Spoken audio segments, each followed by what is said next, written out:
What's going on, guys? This is the Gators final report. I am your host, Dylan Denmark, and what was, good Lord, the game that took forever.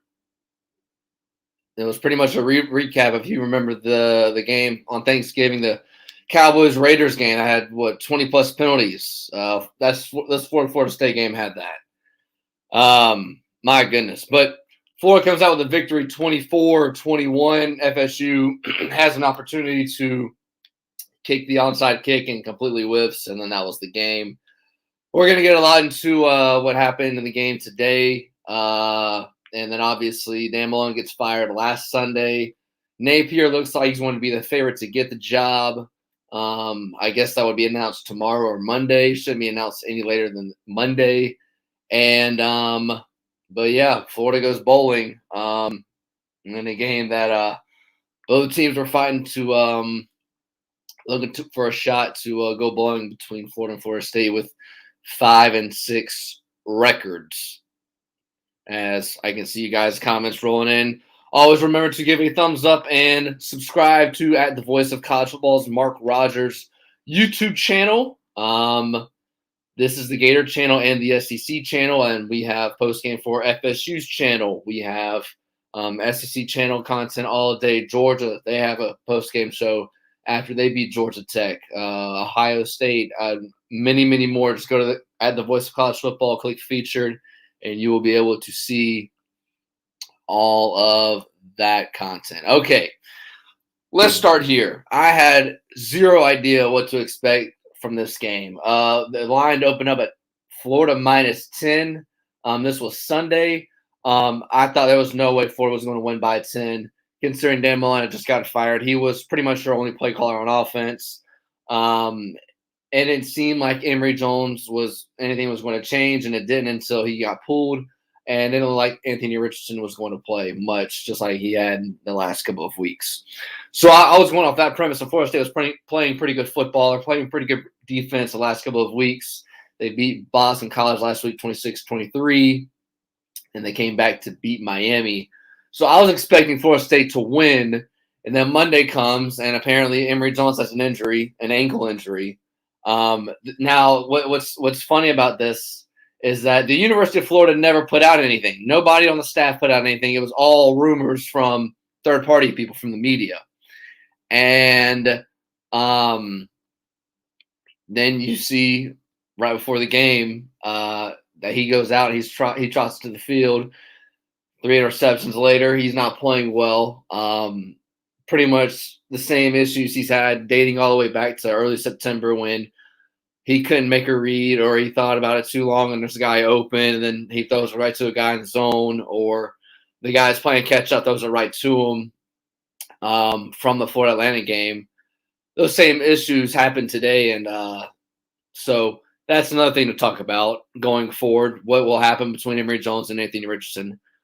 But finally, in the second half, Florida gave the ball to Dameon Pierce a lot more. Anthony Richardson got the ball.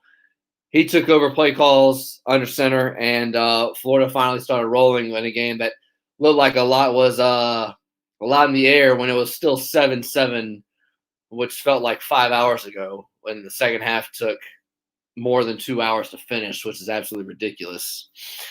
Florida comes out with a victory. Obviously, I see you guys' comments rolling in. No Dan Mullen, no Todd Grantham, no John Hevesy. And I'm sure the rest of the staff will probably be let go sometime in the near future with Napier from Louisiana coming in. He should be announced probably tomorrow or Monday. But yeah, drop a comment. Let me know what you guys think. As we'll start here. Roland X says, no head coach, no defensive head coach, and O-line coach, and a defense doesn't know how to simply line up on side. How do the Gators win? Yeah, that's a great question. Both teams played equally good and bad at times. As I'm trying to pull up the box score, Florida did have 3 turnovers, but give Florida's defense a lot of credit. Yes, they had a lot of offsides penalties, but but they played really well. I'm trying to pull up how many yards they gave up total. Um, Let me see here. So Florida State had 348 total yards, 200 passing, 145 rushing. Both teams pretty much had right at 100 yards on penalties, and both teams had 3 turnovers. Florida, they did have the ball for 5 more minutes, but Florida converted a lot more third downs. Florida went 11 for 19 on third down. FSU went 5 for 12.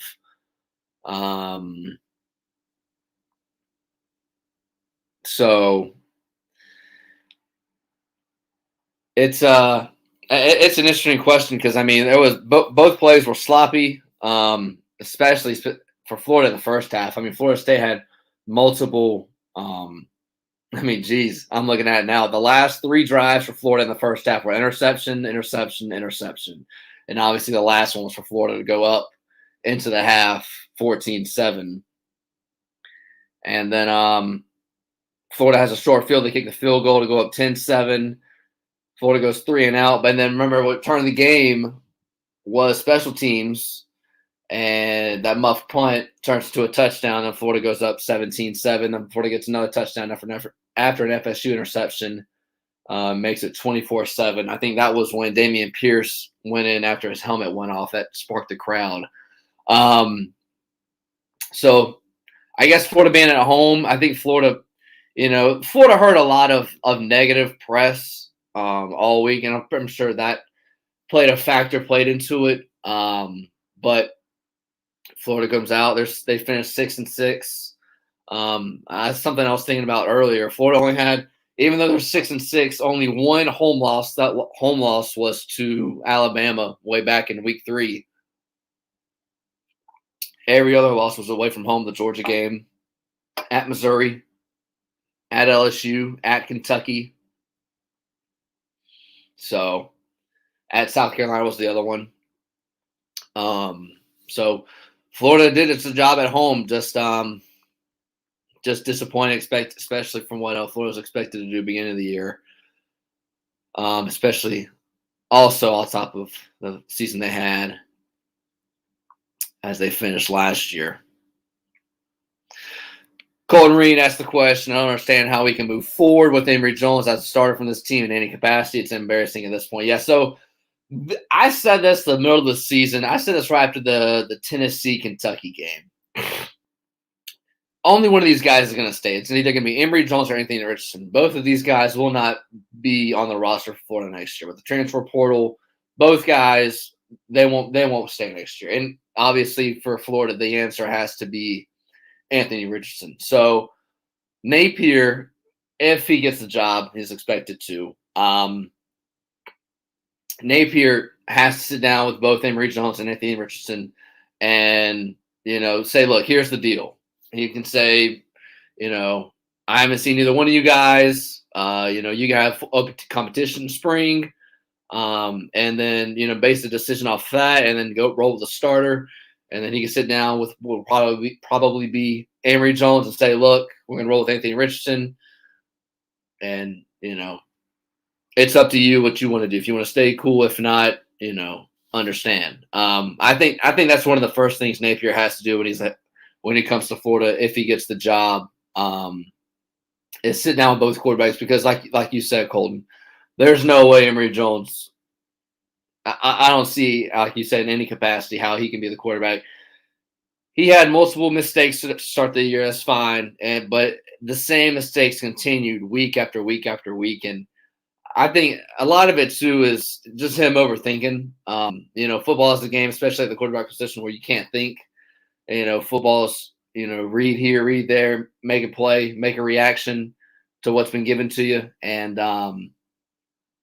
it's just one of those things. And then also too, it didn't seem like he could handle the pressure when the Boo Birds ever came out, and that just comes with being the quarterback at the University of Florida. Not saying that's right or wrong, but when you're a quarterback at the University of Florida and you get a high praise when you're winning, well then you're going to get a lot of the Boo Birds and a lot of criticism when things aren't going right.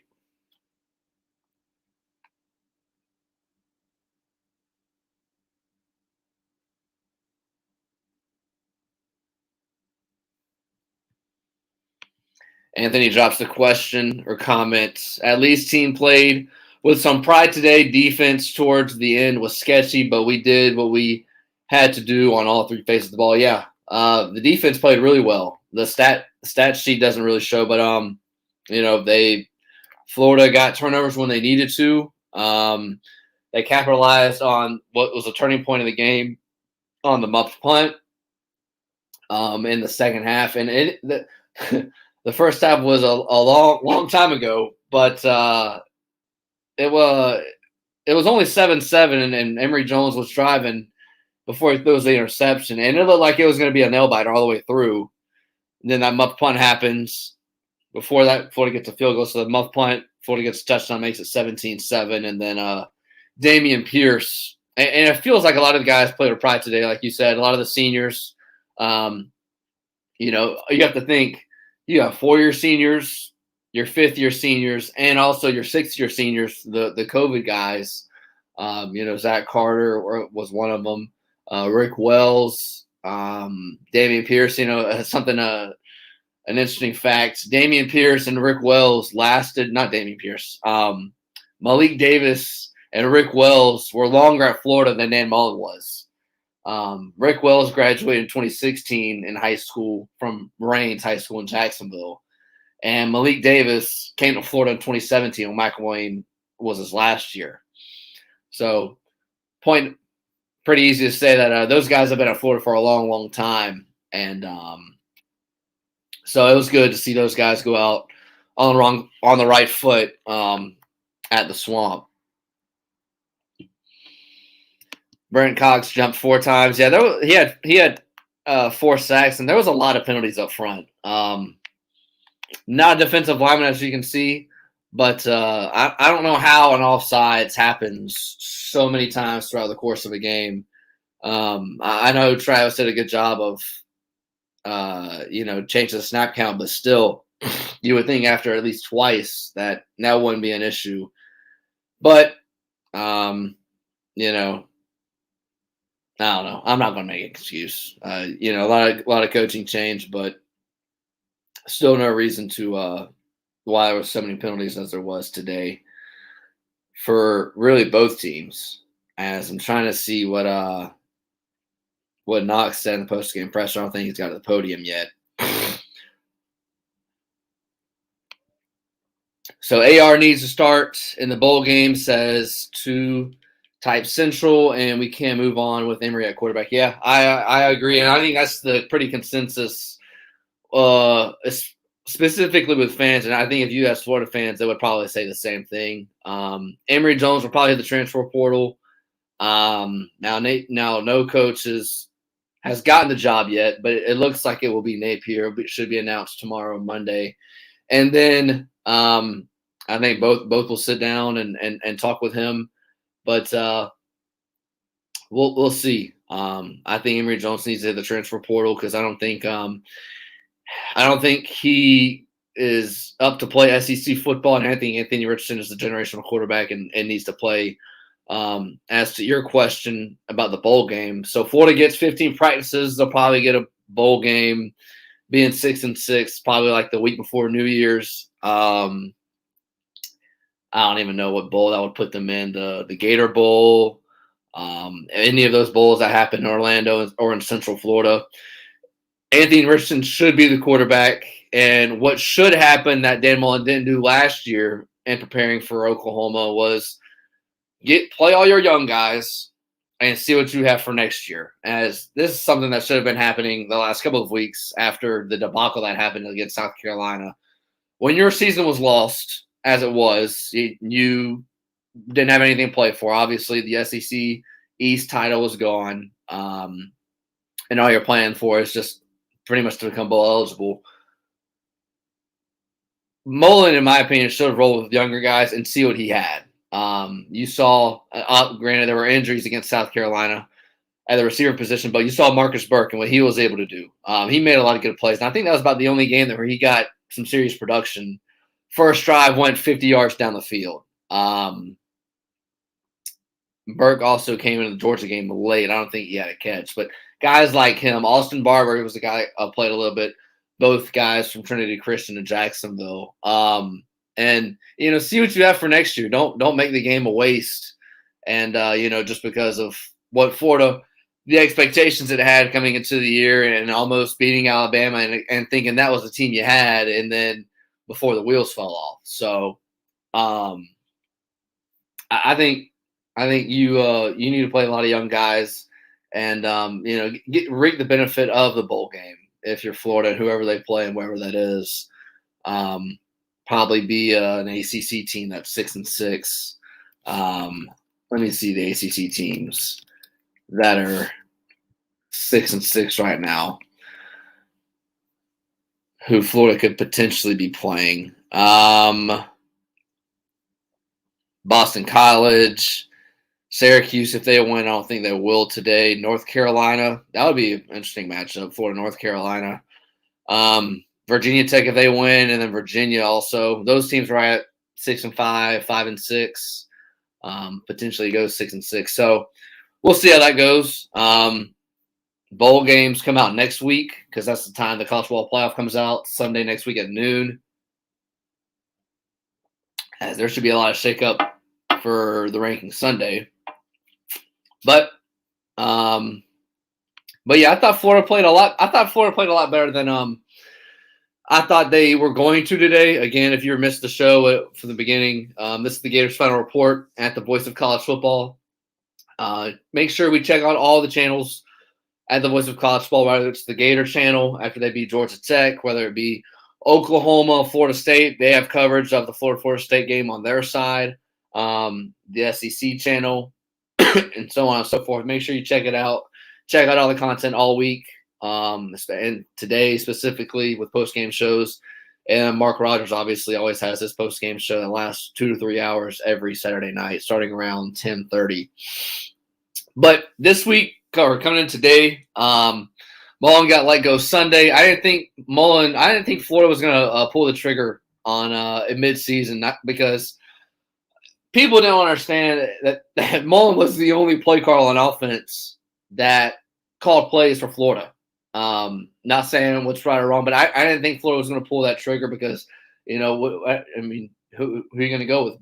Billy Gonzalez? I didn't know who they were going to go with, but they said he was going to be let go after the FSU game. Mullen said, I'll walk. I don't have any issue with that. Neither did the administration or Mullen. So he leaves a week early. And then it comes out Sunday that Florida was a 10-point favorite against FSU. And I thought Vegas was outside of their mind. Ironically, it was a 10-point game late in the game. And then everything that happened Monday, Emory Jones was supposed to be the starter coming into this week. And then he gets hurt with apparently what was an ankle injury. Now, again, Florida, nobody from Florida staff released it. Nobody said anything about it. It was all from the media and rumors that were speculating that it happened, or they said they heard it. And Anthony Richardson was the expected starter. Then Emory Jones starts. Richardson comes in third play. I think he rolled his ankle. It was a 3rd and 1 or 3rd and 2. And then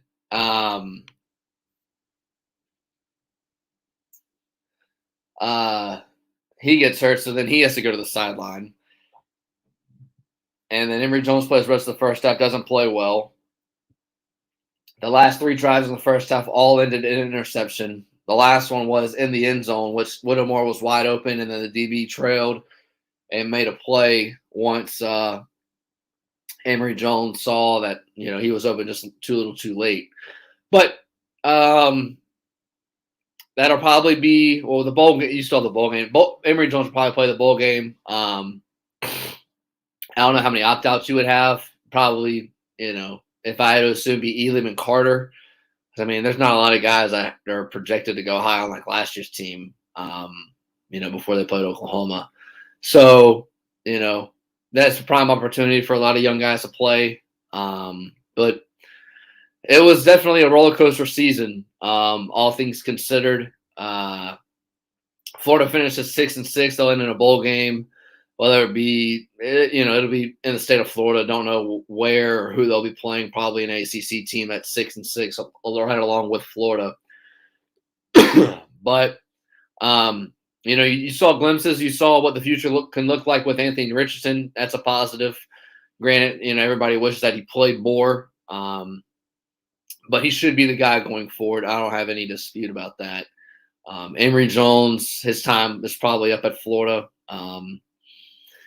It's sad to say, but you wait all these years and sit behind 18, 19, 20 behind Kyle Trask and sit behind Felipe Franks. And you wait your turn, you get your turn, and then you don't play. But football is like any business, and it's all about production and what you do on the field. And I don't know if Emory Jones lost his gamesmanship or if he just if he sat so long and thought things too much, when he's reading plays, or if he's a perfectionist, whatever it is, you can't play SEC football like that. If you look at all the counterparts in the SEC, I mean, I don't think JT Daniels would be like that. I know that sets him as the quarterback, but he doesn't play like that. And, even LSU with Max Johnson, Calzada at A&M, Bryce Young, especially at Alabama.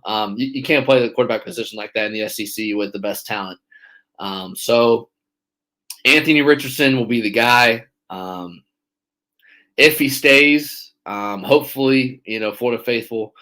Boy, if Anthony Richardson were to leave Florida, everybody talks about what if with the laptop with Cam Newton. Everybody talks about the what if, had Jeff Driscoll been, developed right at Florida. That doesn't really get talked about as much, though.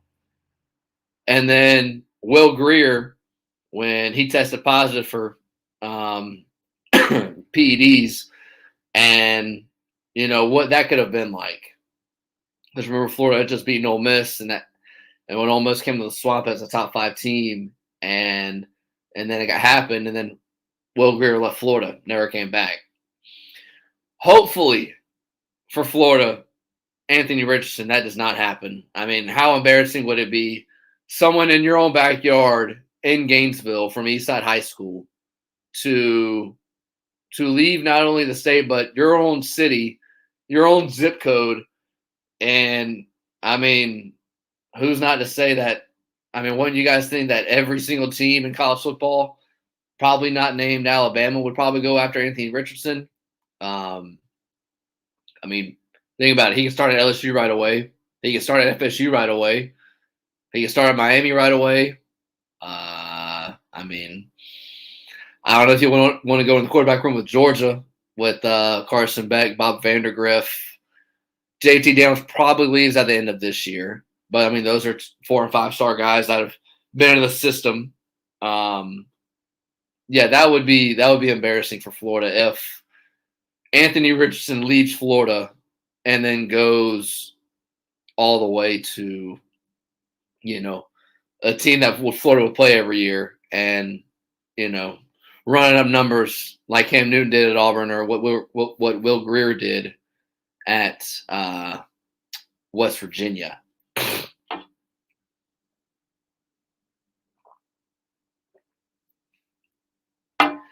As I see you guys are still checking in. We're about 20 minutes in. If you guys missed any of the show, make sure you are subscribing and liking the channel at the SEC and the Florida Gator football channel at the Voice of College Football for Mark Rogers, and all of the other shows and channels on this YouTube channel. As you guys tell me what you thought about today's game. Is it what you expected? I definitely didn't expect Florida to come out with a victory. I thought Florida would. I didn't know where Florida's mind was at. If you go off the last couple of weeks, the wheels fell off after the Florida Georgia game. I heard one person, Matt Hayes, talked about, and he's somebody that's well-sourced national college football writer, and covered Steve Spurrier and Urban Meyer when he was both at Florida. He said that after the Florida Georgia game, there was a players meeting, and players pushed back against Dan Mullen. Dan Mullen stormed out. I think he said he broke the podium. I don't know if that was. I think that's what he said. And you think after that, the week after was the South Carolina debacle, and then you get rid of both Hevesy and Todd Grantham, and then the Sanford debacle where you give up 42 points in the first half, 52 total, and then the Missouri game last week. Florida played well against Missouri, but didn't score enough, and then it goes to overtime. Missouri comes out on top. So I thought Florida was going to have that same mindset, but I think the seniors kind of collectively came together because Florida has a very heavy upperclassmen team. Not only fourth-year seniors, but your fifth-year seniors, and then your COVID seniors that have been part of the program for 6 years, like guys like Rick Wells. He's one of your sixth-year seniors. Not Damian Pierce. I keep saying his name. Malik Davis, who's been in the program since 2017, since Jim McElwain's last season. I don't know where Florida's mind was at, but apparently it was in the right mindset. There was a little scuffle before the game. That always usually happens between two in-state rivals where most guys know each other, played against high school ball and Pop Warner ball growing up. And it didn't look pretty early. 7-7. Florida missed a lot of opportunities to start the game. 3 interceptions to end the first half on their final 3 drives. And then, but Florida turned it around, finally getting Anthony Richardson involved, who clearly looks like the better quarterback, and obviously Damian Pierce getting the ball. I love that. The true senior who when his helmet got popped off, showing a lot of fire and a lot of grit, and mind-boggling to me that he didn't get the ball more throughout the year. So as I'm trying to see if Florida's interim coach, Coach Knox, went to the podium and said anything. As Florida wrapped up longest college football game in the history of noon games. I couldn't even get over that. How there were so many penalties, so many reviews. Some of the things that Mark Jackson and Robert Griffin III were saying there on the broadcast was I was glad for it to be over. But 4-hour game concludes. Florida's 6-6 season. They'll finish with a toilet bowl, and then so Florida gets an extra 15 practices, and then they go on to the final month before they head to spring ball in April. Let me get a couple of comments, and then I'll talk about Florida's head coaching, where it looks like it's headed with Napier, which should be expected in the next day or two. Bowl season will be important this year for the new coach to get in practice and get to know his team. Yeah, I don't know if, say it's Napier, I don't know if he will be with the team and coaching with the team. Usually when a coach comes in, they usually keep the same staff, and then they roll, and then they peel off after the bowl game. That's something I thought about earlier, because, this whole staff knows pretty much they're not staying after this year. So, you have to think Napier has to get his whole staff. And while he's doing that, he's also got to go out recruiting because, good Lord, think about how far behind Florida is behind the 8 ball with getting guys in. So we'll see how that goes. But I think it'll probably be the same staff for the bowl game. And then some serious changes will be made. And then head coaching will be made Sunday or Monday. Feel bad for Emory. Yeah, in a way. Obviously everything that's happened to him on the field has been because of him. But, especially in an area like that we live in now, when, guys don't get the opportunity they want, or they, don't get what they want, they just go and bail and hit the transfer portal. And Emory Jones was one of the few guys that stayed. But with that being said, when your name is called and the opportunity is there, you got to capitalize. And Emory Jones, if you look at what's happened from the first game all the way to now, from Labor Day weekend, the first weekend in September all the way to Thanksgiving weekend, he's made the same mistakes. Not making the right reads, thinking too much, throwing to the other team when, he's not dropping it in the bucket on some throws. His running ability was decent this year, but I expected a lot more out of Emory Jones. I expected Anthony Richardson to be what he was, not as, not some of the plays that he's made, when, hurdling defenders. I obviously didn't expect that, but I expected a lot more out of Emory Jones, but I expect him to hit the transfer portal here soon after the bowl game. I think Emory Jones has taken his last time as a Florida Gator. Yeah, I think after the bowl game, that'll be it for him. As if you guys are just joining us, this is the Gators' final reports. As obviously last week, Dan Mullen was let go Sunday, along with what was the week before, or 2 weeks before. I can't remember which week. No Dan Mullen, no Todd Grantham, no John Hevesy for this game. And so it looks like that the go-ahead runner is going to be Napier.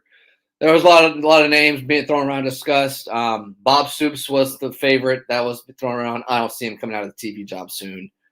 Dave Aranda from Baylor. He looks like he's going to get a fat contract from Baylor.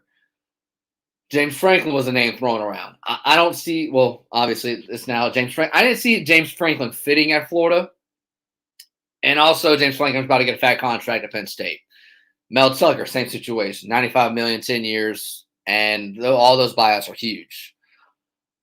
So then the couple of names that are left were Lane Kiffin, Napier.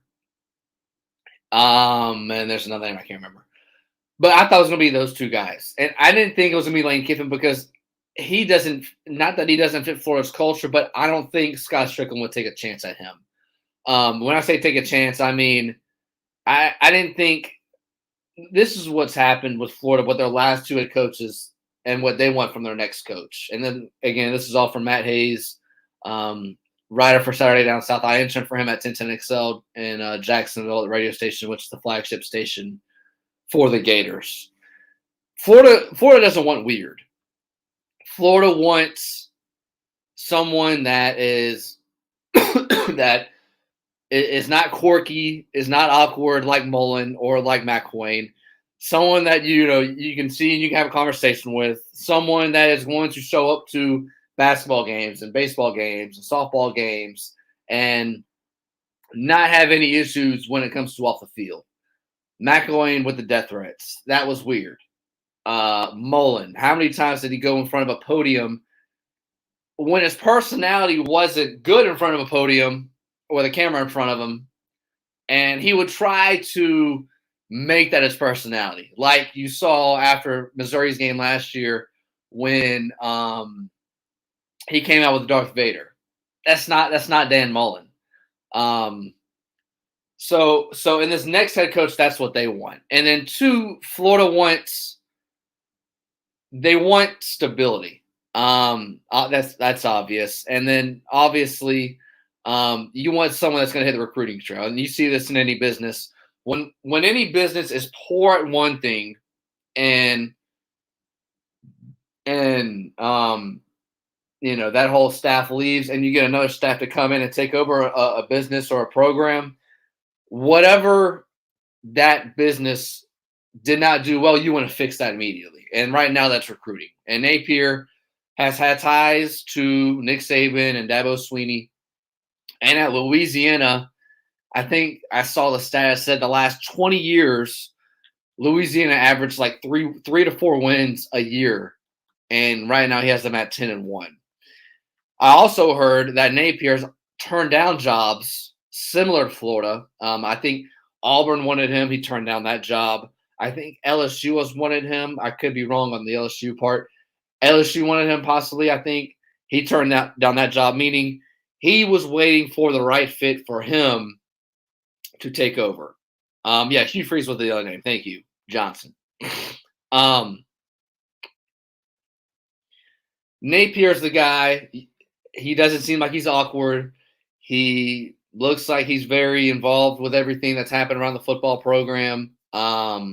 So that's where it looks like Florida's going to go, and I'll be interested to see the staff he hires, because whoever is going to be your O-line coach, he has to be an elite recruiter, because he has to make up for everything that John Hevesy didn't do in the previous 3 years. I saw something in the 18 and 19 class. Florida only got 2 D tackles in each class. That's pitiful.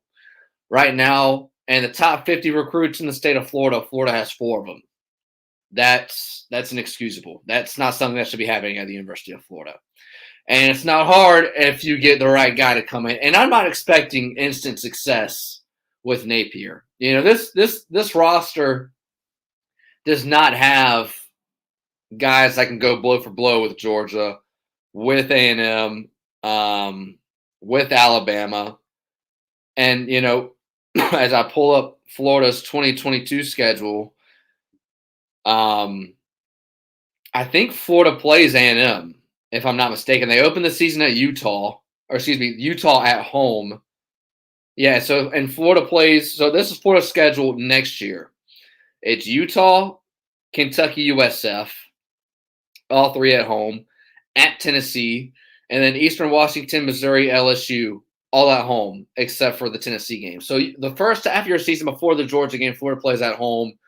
You play your cocktail party at Jacksonville, and then you play at A&M, South Carolina, at Vandy, at Florida State. Florida in no way, shape, or form has the roster to compete with A&M, to compete with Georgia. And maybe I would even make it a stretch LSU. If LSU can get their guy, a decent head coach, LSU's roster right now is better than Florida, in my opinion. So that has to be your emphasis when Napier comes, I believe, to Florida.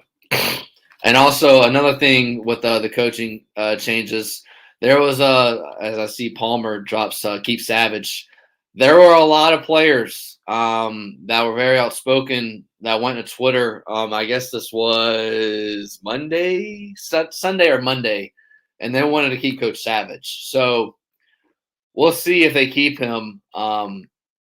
He's one of the better guys in the business at strength and conditioning. Players want him there. I don't know how much of an influence that Scott Strickland will have. If he listens to his football players, but I did see that. And also with Napier, no one knows what Napier's going to be like. Florida thought Will Muschamp was going to be a decent hire because he was the guy in waiting at Texas. And then obviously, that it didn't happen. And the offense was pitiful. So Florida goes out and they get McElwain. McElwain takes Florida to SEC championships, but he came to fix the offense, and the offense never got fixed. So you get Mullen. Mullen is supposed to come and fix the offense. Offense got fixed, but the defense fell behind miserably. So, whenever you go through hires and, the previous regime all leaves, and if they do something really poor, usually that's something that's what you usually value in the next in your next staff. So your next staff is probably going to prioritize recruiting and getting a good defensive coach because, well, the offense has been good. So we'll see how it is. I'm not going to make opinions. Again, I'm not expecting instant success with anything that happens out of Napier.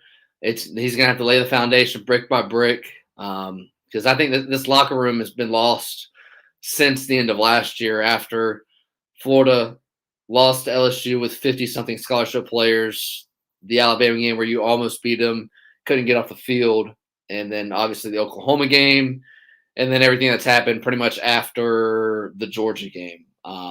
It's been all over the place.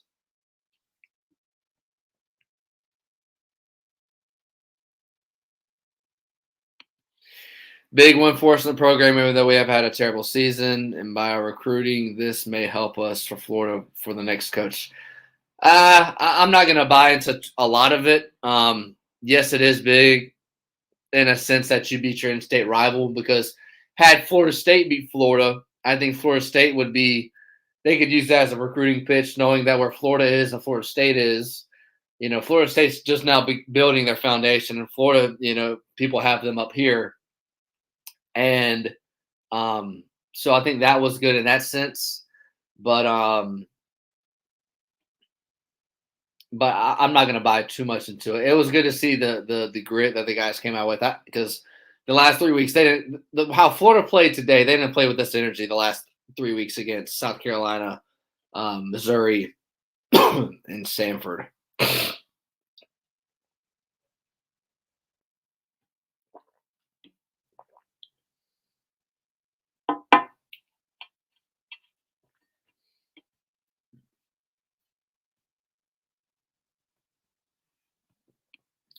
Roland X drops another comment. Thanks for dropping all the comments. He says 1,000% you have to take the next step by recruiting the home state. Kiffin will get the assistants to do that. It may take Napier a few years, maybe. Yeah. If it were up to me, I would have got Lane Kiffin. I would have backed to the Brinks truck and done whatever I could to get Lane Kiffin. His offensive mind, he's matured a lot. And when you're an offensive genius like Lane Kiffin is, there's a lot of times where those coaches, they'll be buried in their playbook on what they have and all these concepts, but they won't have it went first and 10, you have 3 yards. Okay, what's the second down play? Man, that comes with maturity. He got too many big jobs for his age. Excuse me. He got that Tennessee job a long time ago. Before then, he got the Raiders job, and then he left Tennessee to go to USC when USC wasn't. When USC was under recruiting violations from Reggie Bush in that era. So, and obviously everybody knows about his offense, but look at what Ole Miss has done with their defense. It wasn't as bad, but it was pretty on par with Florida's last year, and he and that defensive staff have completely flipped it around. Needless to say, I thought I would have done whatever to get Lane Kiffin, but I don't think Scott Strickland would touch the baggage that comes with Lane Kiffin, and that's just my hunch. But I definitely would have, and it would be really, really cool. Probably something that Florida fans haven't seen since Spurrier, with that kind of offense that Lane Kiffin runs. And I agree, he would crush recruiting in the state of Florida. The SOC team Hammerhead. Napier has too many parallels to McElwain. I think he's a second tier hire for a first year school. We'll see. I'm not going to make an opinion.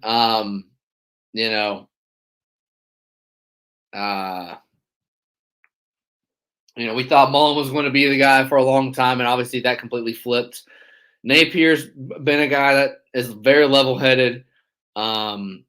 He coached big time football, been around dudes that have coached big time football.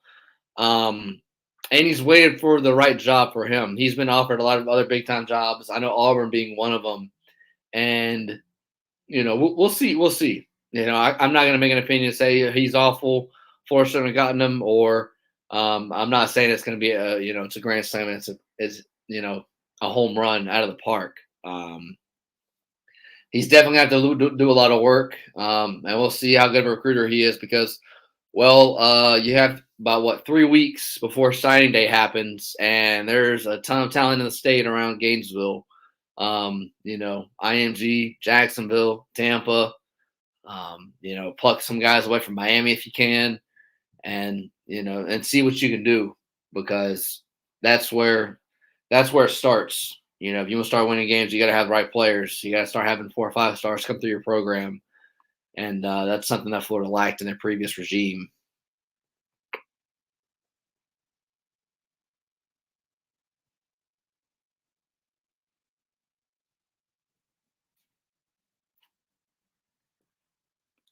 Hammerhead also says the Florida administration needs to grow a set and hire Hugh Freeze. Yeah, I think so. Again, this goes back to the same with Lane Kiffin.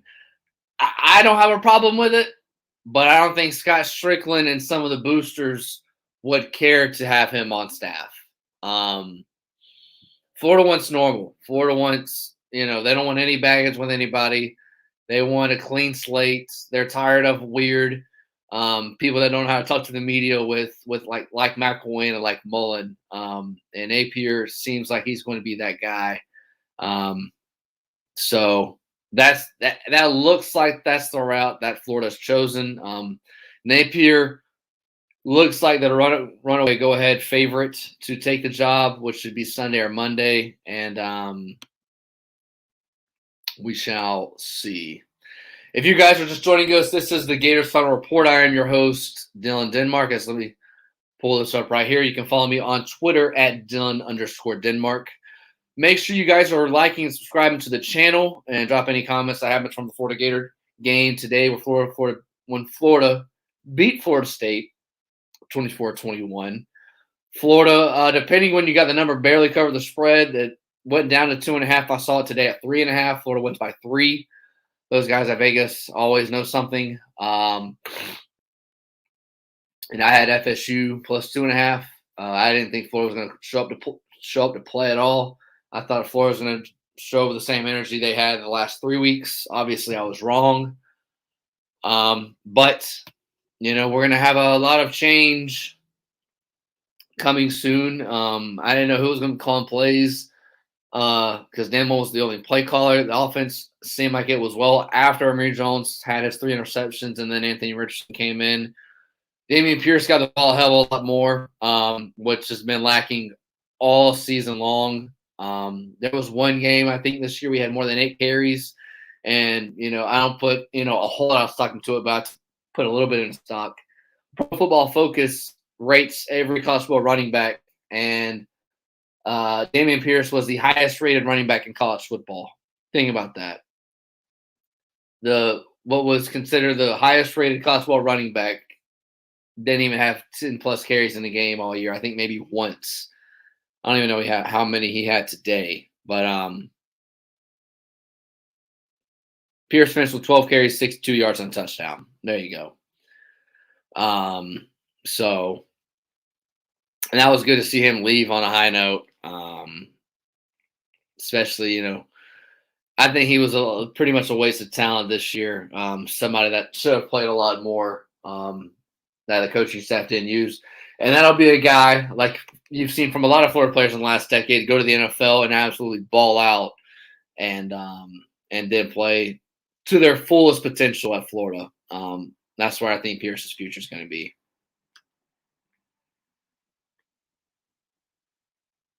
This is pretty good. Hugh Freeze is born again. Yeah, that's what happens when you go to a Christian school at Liberty. ACC, yeah, they're having a huge down year. Wake Forest having a big year. Lawson, I think Dave Lawson, I believe is the coach's name. That was another coach that was in consideration. But he's also signing another fat contract, like along with Mel Tucker, James Franklin, and it looks like Dave Aranda at Baylor. Yeah, I'm gonna go another couple minutes. Any comments and questions you have when it pertains to the Florida season, or you think going forward with the head coaching job, or from the game today in the bowl game, whatever, go ahead and drop it and I'll get to it.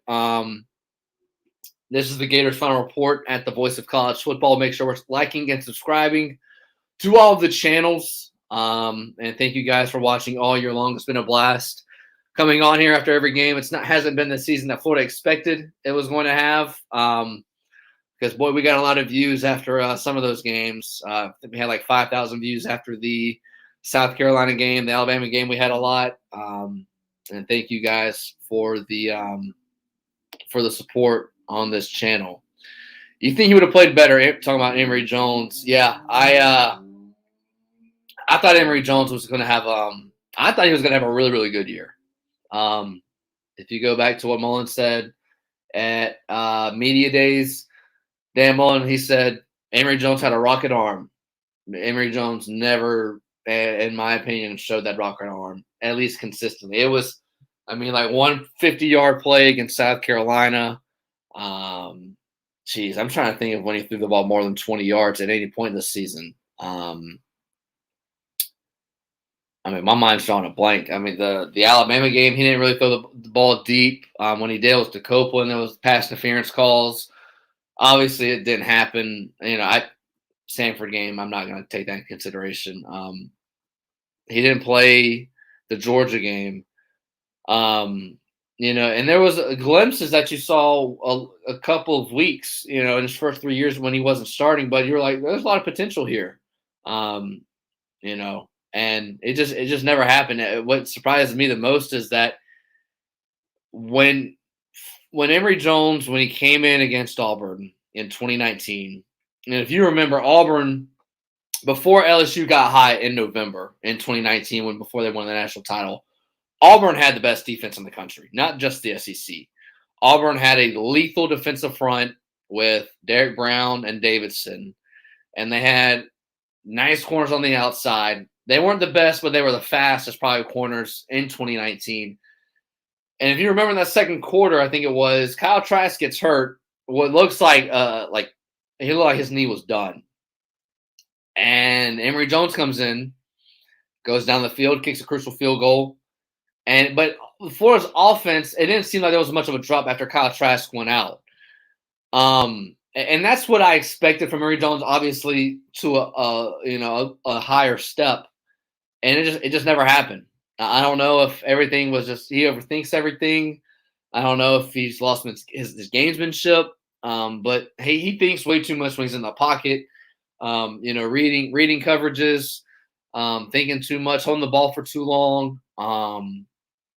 He was able to use his legs a lot. Something that Dan Mullen said at the beginning of the year that Florida never did was use two backs in the backfield. I was really excited to see what that was going to be like.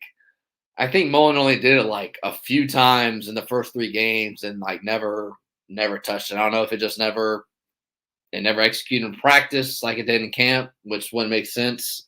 But yeah, I agree. I thought Emory Jones was going to have a really, really good season for Florida this year.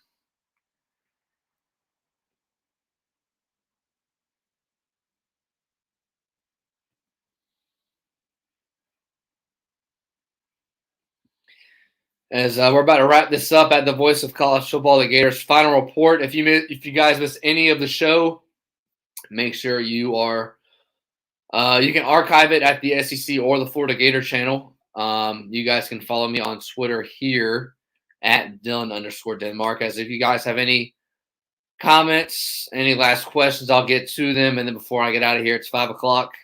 But Florida will go to a bowl game. 6-6 will probably play an ACC team at 6-6 and somewhere in the state of Florida, the Gator Bowl, or I don't know what bowl or what anything's near the near Central Florida, around Orlando and Tampa. But Florida ends the season on a high note. The seniors came out with a lot of grit, a lot of the intensity was a lot better today. The energy as well. So that was always good to see, especially what happened the last 3 weeks. What bowl do I think Florida will be playing in? Well, let's see here. I'm gonna use the World Wide Web and look at what Florida is projected to go to. If I had to guess without looking, I would say the Gator Bowl. Okay, so Brent McMurphy has Florida. Okay, it's Florida State.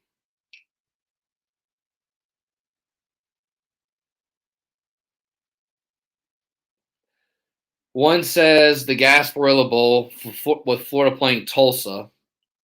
That's one. That's Brent McMurphy with the Action Network. Trying to see. So that's one.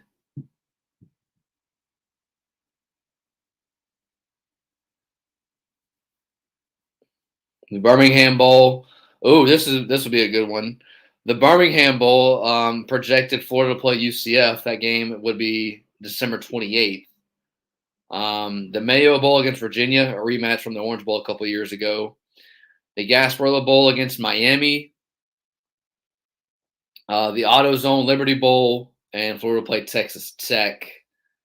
So those are a few. Again, those are all the teams right around 6-6. I would like for Florida to play a big name brand. The last team I would want Florida to play would be Tulsa. North Carolina possibly. Miami, that would be really cool. You'd have a true state champion.